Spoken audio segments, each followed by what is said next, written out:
Iwe the great tumenya kwa Kanumba the great film. Hamwe na kama kawaida. Ukamenya kwa nyiri ururimi rwake hamwe na The Home Campus Studio. Dutangiriye mu cyaro ibweyeye mu Gashyokero cyangwa se hara kwa DJ Nzari mu Kamenge. Yano kwa DJ Nzari ngo mu Kamenge ku giti cy'inyoni bagenzi. Nakwara mwisenga ujya mwisenga mu Kamenge kwa DJ Nzari no dutangira bagenzi hakurana umugabo barimo guha inkwenene. Twarakurambiwe ngani mukomeze mwabyana abana bamuri inyuma n'umuntu w'umugabo mukuru wakayoboye ni Steven Kanumba director. Oye reka da oye abana ntibamushyigikiye. Oye reka da oye abashigikirwa n'abantu b'abagabo. Ibaza kugira ngo abana bamushyigikiye ashigikirwa n'abagabo. Oye lakini message yangu lazima nitaifikisha. Mu byange cyangwa mu byemera ku butumwa bwanjye ndaza kuba nabugezayo. Ubutumwa bwanjye. Hii ni sauti ya mwana aliyetoka nyikani. Iri ni izina n'ijwi ry'umuntu. Beno lazima iwe deliver. No ubuzima kugira ngo mbe nabagezaho ubu butumwa kandi ubutumwa bugomba kugizwa bw'abahindura. Murabyumva mwese? Hakuna bagenzi n'abaturage. Tumechoka kuonewa. Ngabo. Na sisi tunataka haki yetu. Turashaka kugira natwe abagabo batubone babone ubuntu bwacu. Tugomba natwe gushyigikirwa nk'abantu b'abagabo. Bazi umuntu umugabo ujya mu bana magana gutya. Nawe nagomba kugizwa yashyigikirwa. Wewe mwanamke uwe akisawa na mwanaume. Hata kihistoria. Nta mpamvu yo kugira ngo umugore agomba kugizwa yareshya n'umugabo. Niko n'amategeko ndetse abivuga nta mugabo ugomba kureshya n'umugore. Tabia ya kukubali kwamba haki zao kwa wote ni upumbavu na ujinga. Ibyo byo kurwana ngo sinzi ngo abantu ngo barwanye n'ubugoryi. Mtasema tumeshaanza. Okay, mutangira kuvuga ubugambo bwinshi. N'ibyanwa bibi. Umva bamusubiza ku rubangana imyaka 12, 11, 9, 8. Rakapfa gusa. Ibaze ni mu cyaro. Abana bo mu Kamenge ko nta ko mwashize isoni mwabaye mutabana. Ibyana byo mu Kamenge. Aho bo hafi kwa DJ Nzari. Mwashize isoni yego isoni twarayishize. Aho kumera nkawe rwose. Kurima kureba ku ruhande se. No mutwe mubi nakwe ngo The Home Campus Studio nibaza nikani ku musanoni. Uri kubona kama kawaida. Abana bikije ugasanga ararutwa n'imyaka ariko nta cyubahiro afite mu kanwa ke. Murabo mu Kamenge kabisa. Hanjye DJ Nzari mbabwije ukuri nanyimvira ukuntu bivuga ibi byana. Ama haki sawa kwa wote. Ngabo ni umugabo mukuru. Mwanamke na mwanaume kwa wakati mmoja si haki sawa. Lakini akaanza kwa mwanaume, mwanamke akaja. Umugore n'umugabo baramutse bareshye nyine byaba ari ibintu by'ukuri ariko nano umugabo akaba ari ukura cyane kuruta umugore. Nta mpamvu yo kugira ngo dushyigikire umugore. Sasa matikiti maji wenzako lakini si wanawake kama wanawake. Jya ufata amabuye atera abagabo bagenzi bapana kuvuga ngo ugiye kuza kubajya mu bagore ngo utangire ngo bagire uko ushaka. Ibyo birabareba. Umugabo afite ukuntu yanga abagore nagashyigikiye abagore nimba zanashaka ni ya myaka ingahe ya ntuza yawe ngo nimba ari kibaba nimba ari kibabini nyima kiki aya basi katurore mwese murakagira gutyo aya basi reka turore mwisho sasa. Wanaume wote lazima sauti yetu iwe moja hapa kijijini. Wanaume wenzangu, kupeleka mtoto wa kike shuleni ni kupoteza pesa yako. Ati gufata umwana mukobwa ukamujyana ku ishuri ni nko gutakaza amafaranga yawe y'ubusa. Ahubwo rakajyana umwana w'umuhungu ku ishuri. Bana nagira ngukurikiye amahanga y'ikigabo. Umve hakuno. Ikigabo hano kirasa. Wetse wumva kuri cyavuze. Munyumve. Mwumve mbabwira ikintu ngiye kubabwira. Mwumve mwitonze. Wote lazima sauti yetu iwe moja. Mwese ndagira ngo mubyumve hano mu cyaro. Wanaume wenzangu, kupeleka mtoto mwabagabo mwe kujyana umwana w'umukobwa ku ishuri no gutakaza amafaranga yanyu y'ubusa. Nta mwana w'umukobwa ukwiye kwiga. Abana baramugurukanye. Ntagashaka ngo abana bajye ku ishuri ngo babakobwa harakiga ngo abahungu ngo abakobwa basigari wabo mu rugo. Steven Kanumba nyakwigendera marehemu. Aya basi kuri YouTube channel ya Video Robert. Urahura unyakubahwa. Mani shimwe umusanze hano mu rugo. Habari zako? Umeze ute? Safi. Andaho. Hapa kwa lengo moja tu. Nje hano kubw'ijambo rimwe. Sisi wanaume wenzio unatutia aibu. Turabagabo bagenzi bari kuma kuduteza amasoni. Unakwenda unakimbizo huko. Ibaze kugira ngo tubone abantu b'abagore mu muhanda bo kwirukanka na. Barabarani. Mu muhanda hehe. Unapanda kwenye majukwaa na bakakubona ngo barimo gufata nka uri ikigoryi kiraho. Ariko se ni kibazo kijya kumuna kupaji. None bikubangamye iki se wowe urimo ratusebya wao ndo wanajidhalilisha abo ngabo nibo barimo barisebya ku giti cyabo Mambo yenu ya haki sawa hayawezi akatokea. Mwanaume lazima siku zote lazima awe wa kwanza. Ikintu cya mbere kigomba kuba nuko umugabo agomba kuza ku mwanya wa mbere abandi bakaza nyuma. Ko tunakoelekea nyewe mnakuja aho turimo turajya abagore nabo badukontorora ibintu bizatabiye bibindi bindi. Nakwambia mzee. Kandi ugomba kunyizera wa musaza. Mimi nakuangalia iyo ngurebye wowe nubwo ushanje ariko uswa kusaza nk'iyo panaro yagira ngo umurangano n'imyaka yawe. Wewe ni gute umuntu w'umugabo nkawe nilivyokuona ugafata amafaranga ukajya kwishura umwana umukobwa kwishura ngo ajye kwiga. Kare. Umva urimo kudutokabana. Ongea yagendani. Njye ndimo navuga ibivuye mu mutima wanjye mimbere. Kwa naona ngania swala hizo. None nawe utangiye kwangira n'umutima wawe se utangiye kuubana. Shule wa kike sio. Abana b'abakobwa ngo bajye kwishura ngo bajye kwiga. Msikangu mimi nitaendelea kusema hivyo. Nje nzakomeza kuvuga gutyo mu gihe nkiri muzima. Lakini yangu nayo natia aibu. Ibyo nige nashaka kuza kukubwira urimo kudutiza amasoni. Sawa. Ntabwo abana bose ni bamwe. Kweli hata wewe. Reka. Hata wewe umeshafanana na mwanamke. Nawe ndabona usigaye usa nk'abagore. Kwa sababu umekubali kwamba hakikuwa sawa. Niba utangiye kwizera ko abagore bagomba kugiswa bayobora. Ubwo nawe utangiye gusa nk'abagore. Nta mugore ugomba kugiswa yafugwa. Na umeshakuwa kama umugabo n'umugabo, umugore n'umugore. Niba noneho utangiye kwizera uruhande rw'abagore ubwo nawe uri umugore sanga abagore bagenzi bawe. Yewe ibyo mvuga ni ukuri. Uranyumva? Aka navyokuona kama kuja kusafisha nyota kwangu. Wowe ndabona usaka kugira ngo unyangirize. Uko ndimo ndagiswa na kwiyumva makwa ko Uncle JJ. Ntabwo nshaka ibintu by'ibibazo hano. Uncle JJ nta bibazo nkeneye. Urumva? Simamo wangu na msizi wangu ni wale watakaosikia maneno yangu watanifuata. Abantu bambere bazajya bagiswa babyumva na bazajya bumva ndetse ibyo ndimo ndagiswa navuga. Nimepotea. Warayobye, narayobye. Okay, nimba narayobye nawe warayobye. Kandi bani kwako tu. Ndaguma mu rugo rwawe utuze. Natulia mimi. Rose ubundi urimo urarushwa n'ibiki? Yemeze nk'intare sha. Nta muntu ugomba kunkontora kuzakontororwa n'umugore ntago bizava. Mareka ndi umugabo. Haribika ko bale wendo kwa. Nimwe mwangirikiye ngyo iwanyu nimwe musajye muza kuvuga nga. Wakererewe. Kweli baba. Ngaka tuzasubire basi. Nakuona hata wewe umeshaka hata umbo lako umeshaka kikama mwana. N'urwo rudigirwa n'ubundi rwabaye nk'uru rw'abagore. Umuntu muzima nkagirinda. Murumo ngandebera mfite urudigi n'ikibuno nk'abagore kapfe nabi. Ngabo ntabwo ashyigikiye abana bakobwa ngo bige tugarukira hakuno icyo bita ngo ni inama y'umuryango y'igiturage JJ Uncle muvuga ngo na Uncle JJ wivuga ngo oncle gusa vuga ngo uncle ushyireho na JJ aho ndeta nkumva uke utaalamu katika kulitamka ubwo ngo ijambo raza kuvuga ndaza kuryumva neza kwita usimama tukaguhamagara hano kukwita kwangu kuguhamagara hano unaona watu wa kike urabona abakobwa bari hano na kina mama huko harimo n'abadamu bazabesho hazaza n'umusaza na maneno yao kidogo nataka wasikilize. Ndagira ngo bafite amagambo ndagira ngo uza kumva icyo bashaka kubwira. Heshima na nidhamu na adabu na Uncle JJ. Mbere ya byose ko mwibuka ijambo nababwira ryo kubaha. Mushyiremo akantu kitwa ka Uncle JJ ubundi mumbwira ibyo mushaka ariko kumenya ngo ngiye kuvugana ngo n'abakobwa hangaha mushyiremo ako kantu k'icyubahiro mw'abagore. JJ. Ewe JJ we. Shyiramo na Uncle.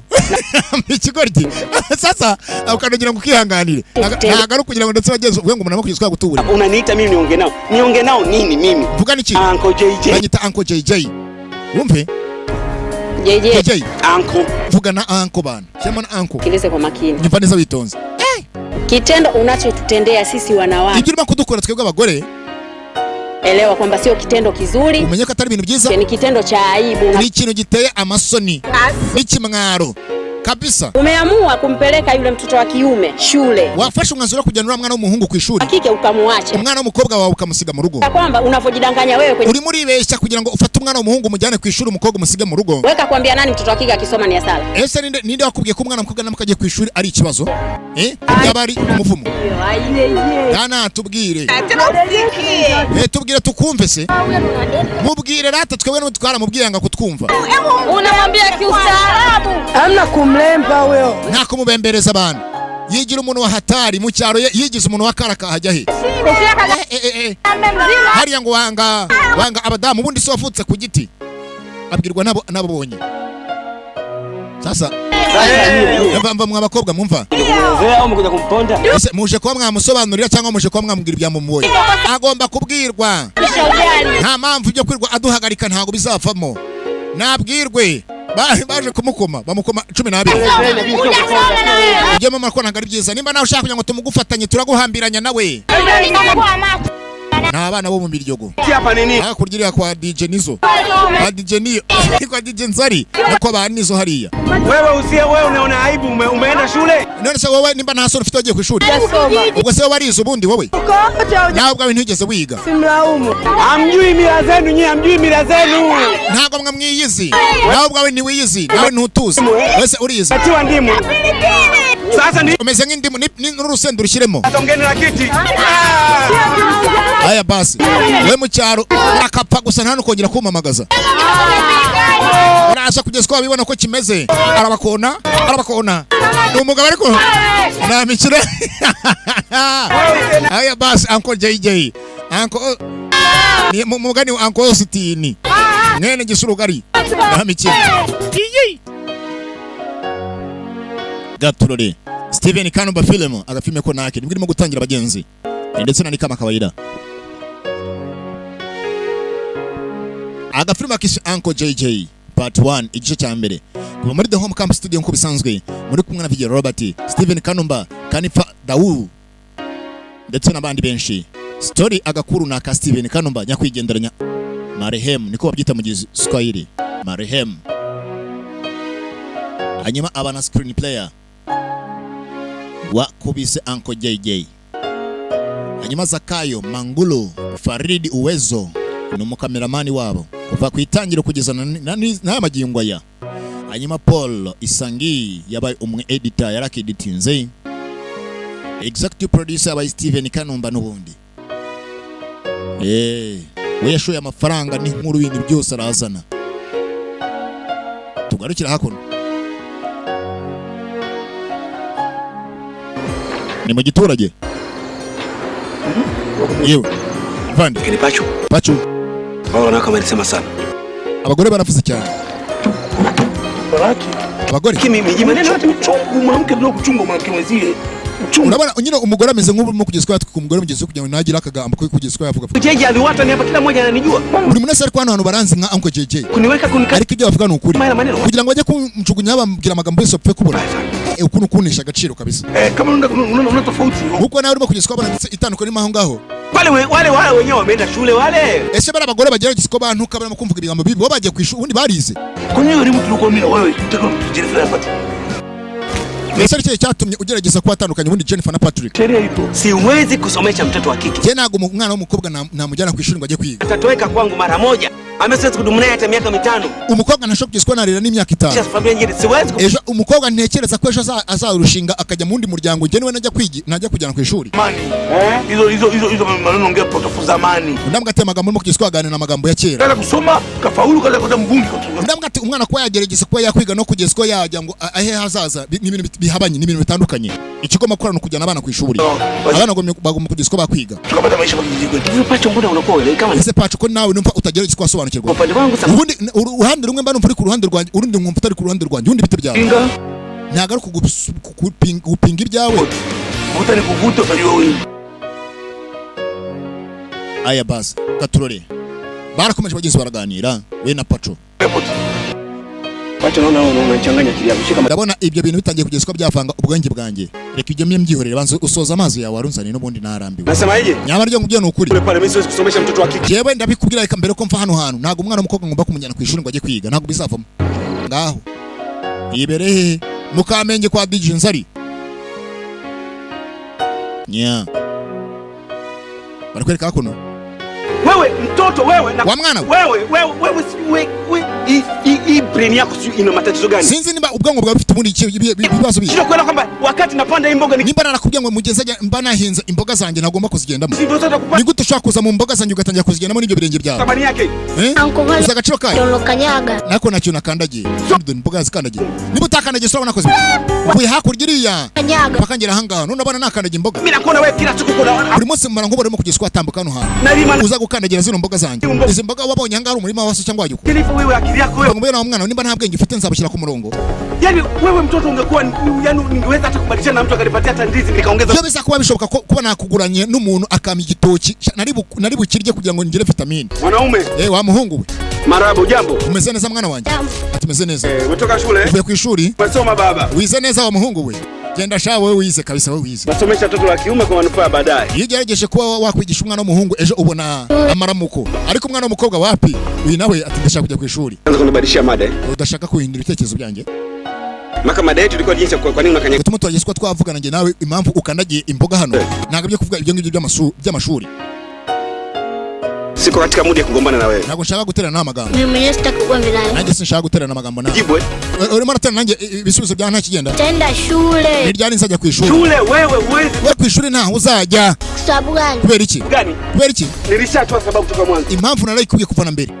Uwezi kusomesha mtoto wa kike ntago wakwigisha umwana w'umukobwa kubera ko umwana w'umukobwa ngutakaza amafaranga y'ubusa wigisha umwana w'umuhungu bana Mimi nataka niende shule. nanjye ndashaka kujya ku ishuri anko shule nawe anko basi nawe none akujya komeza kunyita ngo anko nawe uri anko bana wikomeza kumamagara anko shule uendi ku ishuri naho uzajya maliza kandi nasoje nta kujya ku ishuri wowe Anko lakini mimi nitaenda. anko se onkel nzajya ku ishuri rya warwana narudia reka nsubiremo usinidisturb ntustabinge ubwonko bwanjye please babarira usinisumbua kabisa ntundushye topic yangu ilikuwa kwa nini unakanyaga mboga usika ikibazo cyanjye cyari cyo kwibaza ngo ukora icyo ukandagira imboga ukandagira za dodo siku kama mnapenda nyama hamtaki kula hizo mboga za majani na abana mu minsi musiga mukunda inyama ntago mugikunda imboga z'urwatsi wewe ukiona shule utaijua wewe Mimi shule naenda. uzajya ku ishuri naho uzajya nga cyangwa uzijyana saba turaza guhura mu nyuma basi uretse turaza kubibona Terambere yaje hakuno yaje ariko se kurimo kunesha umutwe bite byawe Hivi unashinda kwenda kumwambia uncle. ariko se kucyubura kujya kuvugana na onkel ngo mubwire ko nanjye nshaka kujya ku ishuri Nigenda kumwambia kinikatalia tofauti. none ngiye kumubwira akanyangira nakora iki Bali hivi unaona mimi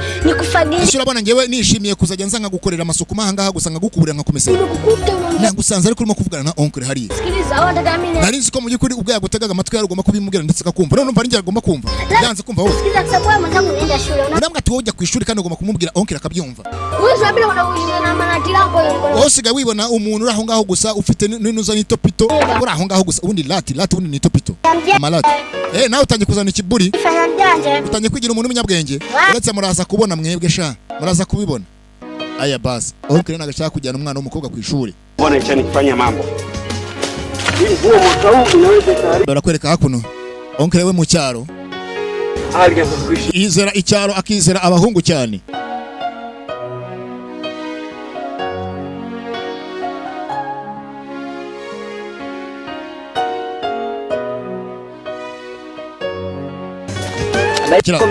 muraho onkel muraho muzehe jambo kijana aho uraho wa muhungu karibu sasa neza wenda kwake na ni wewe onkel wa Jennifer wa Patrick bila shaka wewe ni mgeni katika hichi kijiji ndakeka wowe uri umugeni uri umushyitsi muri iki giturage unajua mimi ndio uncle JJ buri munese aranza hanga yuko ndi uncle JJ wacha ni mimi nashukuru kufahamu. giza gura nawe Ningependa kujitambulisha kwamba mimi ni mwalimu wake na Patrick. nanjye ndi umwarimu wa Patrick Islam nimehamishwa hapa kijijini kwenu.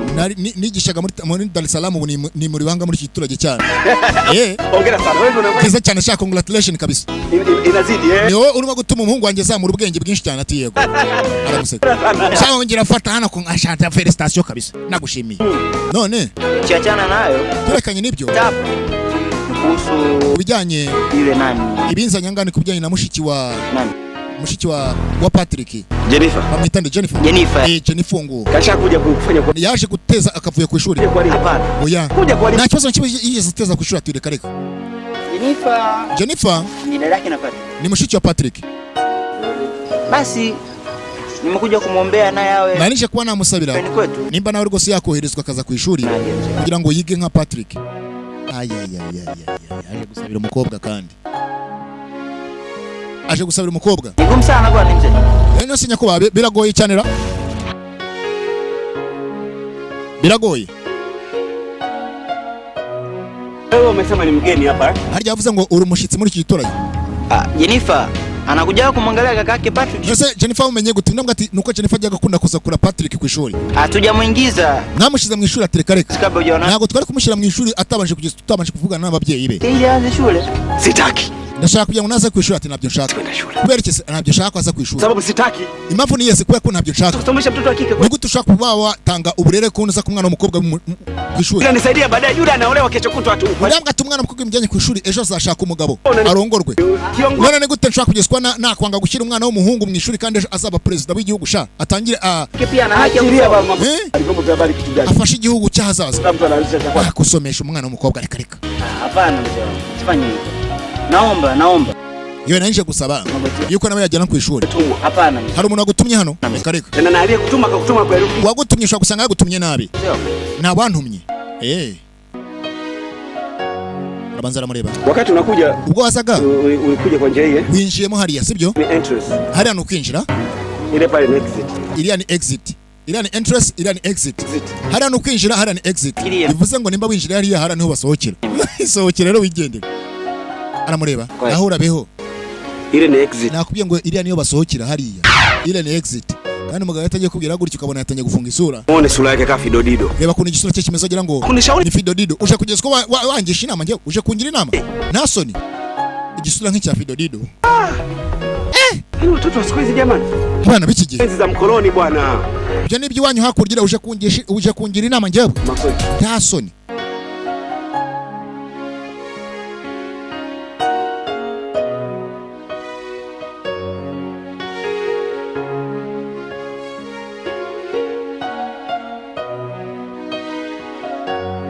Abana cyakomeza bagenze gukina hakuno. Badashaka kujyanwa ku ishuri. Kandi abana bose ni kimwe.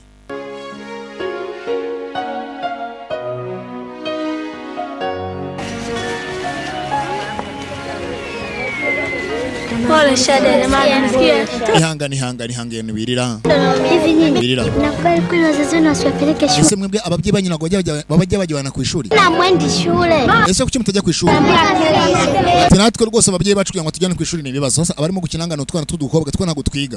Leo sikubali peka tena. Uyu munsi nago ndibuze kubyemera no papa wanyinaza kumuteza abana. Bagomba twese kuduhereza uburere kimwe. Mbona bajyana abana b'abahungu ku ishuri abakobwa nibatujyane ku ishuri.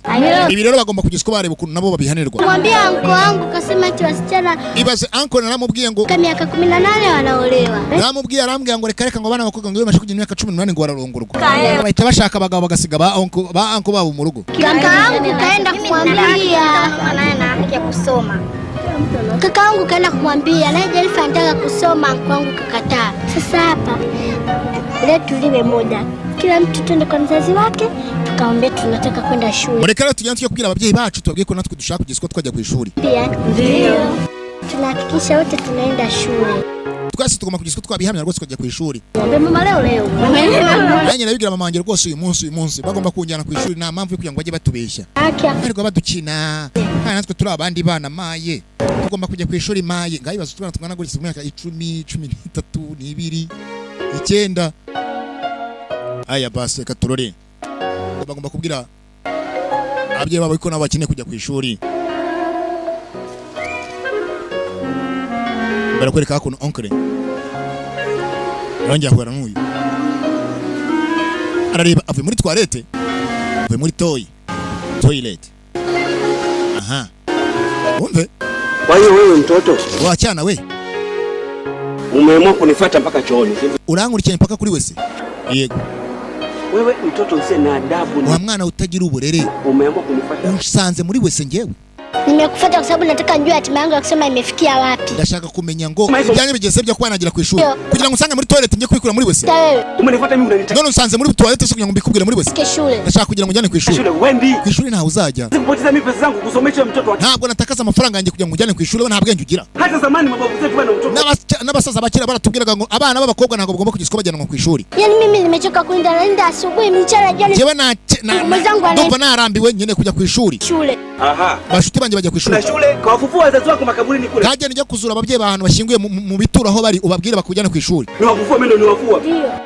Sasa umve kugira ngo utaza kugira ngo wenda n'ibya bindi by'abanyarwanda tugeze ko twababeshere. Reka base wiyumvire. Ninalinda peke yangu, mwenzangu anaenda shule na mimi nataka kwenda. Nanjye nashaka kujya ku ishuri kwa mugenzi wanjye nanjye ajya ku ishuri. Kama unataka kwenda shule kawafufua wazazi wako makaburini kule. Kama unataka kwenda shule kafufue wazazi wako kule makaburini. Ati nimeshaka kujya kwajya ku ishuri. Jya kuzura ababyeyi bawe aho bashinguye hakuririya munuza mu bitu aho bashinguye. Ubabwire bajye ku ishuri. Kabazure wenyine kapfe nabi. Ati kavufue mwenyewe. Kabazure wenyine kapfa nabi. Waambie mwanao nataka kwenda shule. Genda njye kubabwira yuko nyeneye kujya ku ishuri. Kufua mimi ndo niwafua. Jese njye kubazura ninjye wabashinguye. Ati yego. Harabonisha sha. Aya basi. Ipo siku nitakukunja. Wachana urumunsi nzakuvuna. Ipo siku nitakwambia nitakukunja. Harije nzagufasha ngufate nguvunagure. Nitakunja? Nguvunavune? Aise nitakunja sana siku. Na umusebe ko nzakuvuna cyane ko nzakuvunagura. Wowe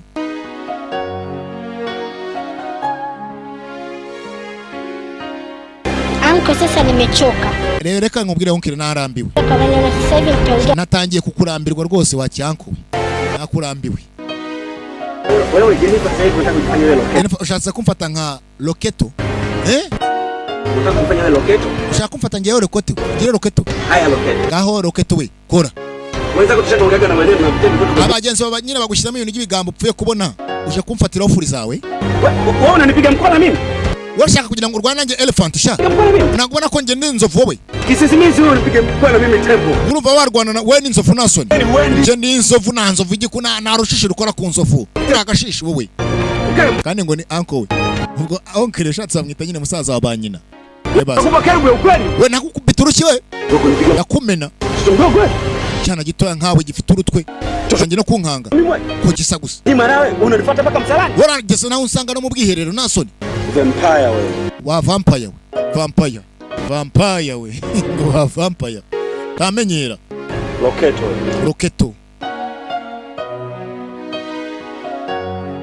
Nya. Kasi gako nabagizwe mu kagisiko kakwibaza byinshi. Madre oncle. Asa uncle afite ikibazo cyo kuryama saa sita akagona na radio iri ku matwi. Nakubwiye ngo Nzari ahantu yituriye. Ikibazo ni iki ngiki mu Kamenge. Kaburimbo bayirebera hakurya iriya. DJ Nzari. Asa Patrick yaraje. Urumva Nzari? Ba system. Umve system cyaro. Umve system cyaro. System cyaro. Umva Nzari. Uncle. Ava gupfunyuza. Uncle arapfunyuza. Arapfunyuza. Aranahumeka. Nakanahumishije oncle. Uncle yarahumetse. Uretse mbega gato kunahumeka. Yarahumetse oncle. Oncle yarahumetse ariko gitotsi mbere y'umwana.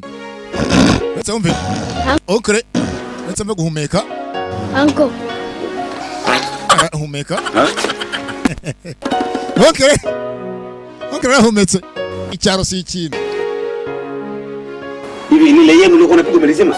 Nina dore ndimo ndacana hanga urarizimije. Samani uncle. Ihangani nyakubaha. Aha. Uncle. Oncle. Nilipoenda shule, walimu wetu wamesema Bwana jaga kushika. Kule kuna Abarimu bavuze ngo ugomba kugizwa kohereza ndetse Jennifer. Nabo wafanya tu vizuri. Basi ningeomba na Jennifer umpeleke. Niba kwa rwose ari nabandi babakobwa benshi bahari nagira ngo nifuze rwose ko na Jennifer nawe mujyana ku ishuri. Ndio uncle mnaniambia. Aba barimu bari bavuze gutyo. Yule mtoto wa kike. Umwana mukobwa. Umva.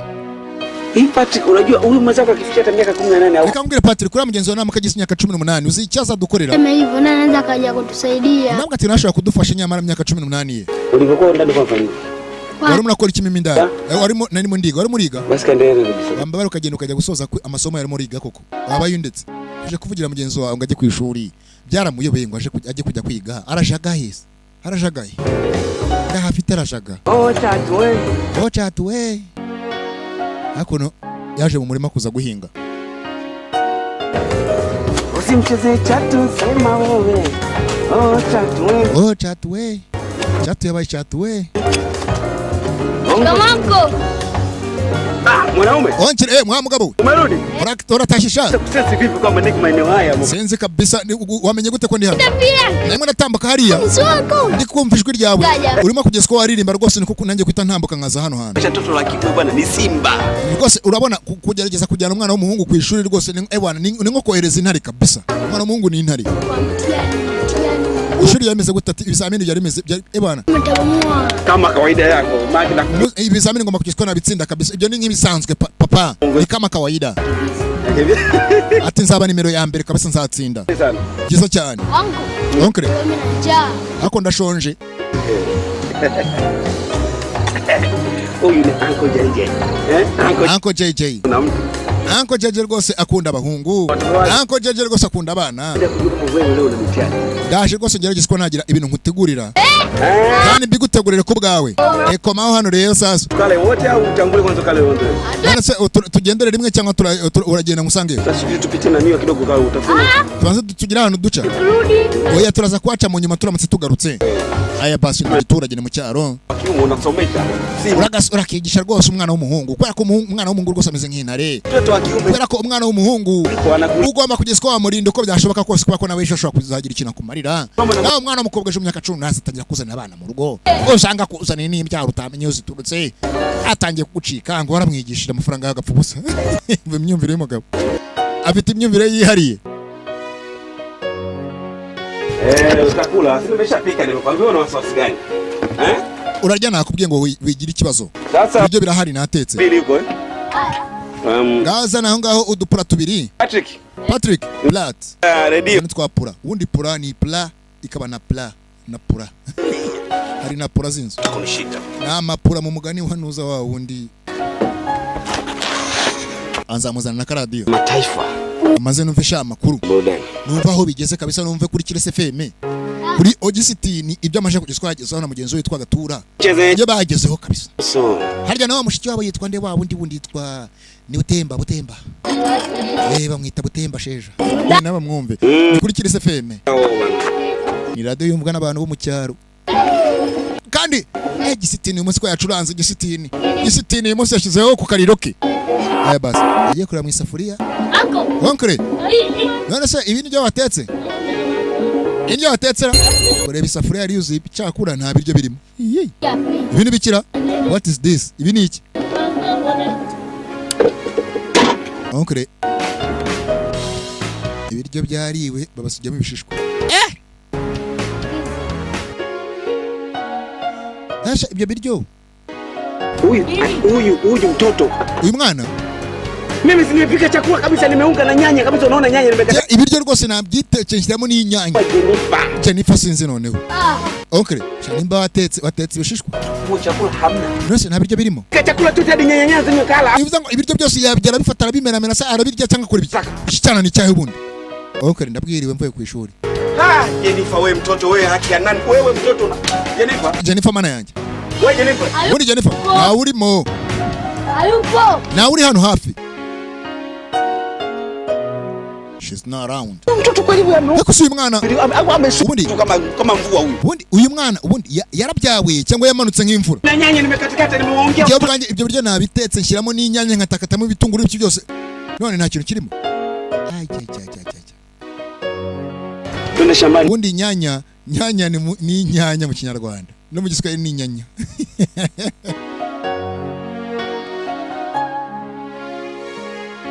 Mtoto hadi mwiko kagomba. None mwana hanaberana kabutindi n'umwuko yawe ukonje. Unatumwa au una wageni? Uriya mwana ubundi ni gatumwa cyangwa baramuroze. Ni gatumwa amelogewa. Hana hata huruma. Umwana utagira nimuhwe. Wigira ikibazo rata. Yaza ndebe ukuntu umushakire tukuri bose kugiswarya. Jennifer. Ikibazo arashaka kugira twajya ku ishuri. None bari kumujyana ku ishuri ni ekibazo. Yeah. Katsurore. Iracyari Uncle JJ. Sasa Uncle uko arimo gutambuka. Uncle arimo gutambuka hano mu giti barakwereka. Aruri mu giti mu kirere. Uncle yaciyeho yitunganya. Bamukubise nimba ribuye nimba ryiki mu mutwe. Amva mutwe kuwumena. Aiwe. Barawumennye. Uncle nini? Bigenza bite? Baranyishe. Aiwe. Tumasho mumizangu. Mwana reba Uncle ndebera hari. Jennifer hapa. Jennifer nguriya. Wewe Jennifer ndio uniponda mimi? Jennifer ni wewe ngubise. Kwa usalama wako Jennifer shuka. Manuka. Wewe Jennifer nakwambia shuka. Manuka. Si manuka. Usimalizane naye. Manuka. Sitaki. Si shaka.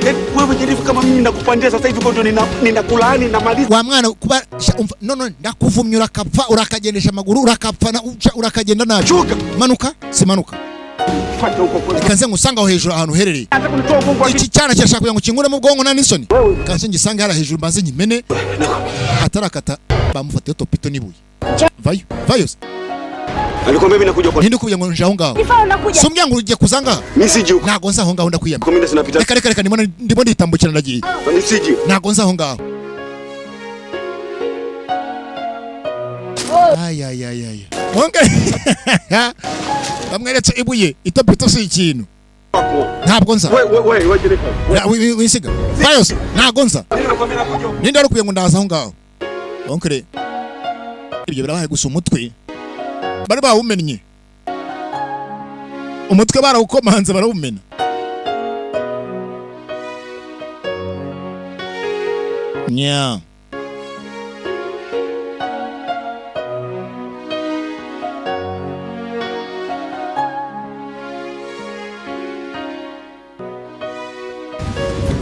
umutwe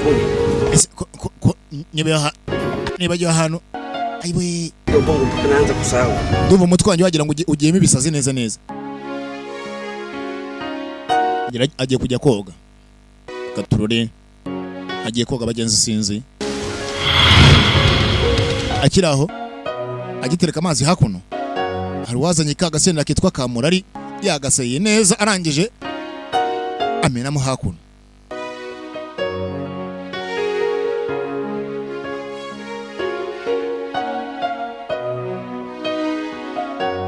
Onkra vuyeyo ekangiye kuyimenaho amazi, ekangiye kuyimenaho amazi.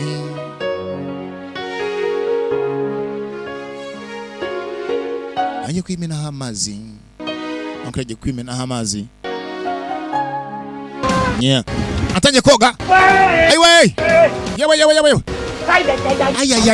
ay ndapfuye aiwe ndapfuye. Patrick we wewe umeniwekea maji gani Mungu wangu? Urwana amazi washyire mu ndobo n'amazi uko kimwe kabyo napfuye we. Dani wewe nani kaniwekea? Patrick ariko soma mwana urashaka kunyica hakiri kare. Nibigenza bitese kandi. Umechuta wapi? Wewe amazi wavomye. Navomye ngo nuhe mvoba. Onkre bigenza bite? Shimana hano. Ahangaha shimanaha. Baba we baba we ndapfuye. Mwana w'umuntu arapfuye. Bigenza bitanko. Urimo urashima nabi. Reka nyene na tekinike twa ku giti. Ajya ku giti. Kuri Junior yagiye kuri Junior giti. Nani rocket? Yagiye kuri Junior. Moni kisura yake. Gisura cye. Kunda rocket. Shimanga habana nari ngiye kuri Junior giti no giti kiranze. Aiwe ndapfuye. Ndapfuye mana we ndapfuye. Nini sambona usemi? Musa kutalima kuvuga wabaye iki? Amazi ahantu yavomye. Wa mwana uri shitani. Wa mwana we. Navomye aho ngomba kugishika navomera. Mana we. Napfuye mana we. Nanya nguya nuze gucika wagenzi. Nakandi gace ka kabiri. Ndaho kuraritsana ni kama kawaida. Karacyari Uncle JJ. Yari part 1 cyangwa se igice cya mbere hamwe na Vigi Robert n'abakunda kuva muri The Home Camp Studio nkuko bisanzwe ndetse kopi nta gukuraho Uncle JJ. All right.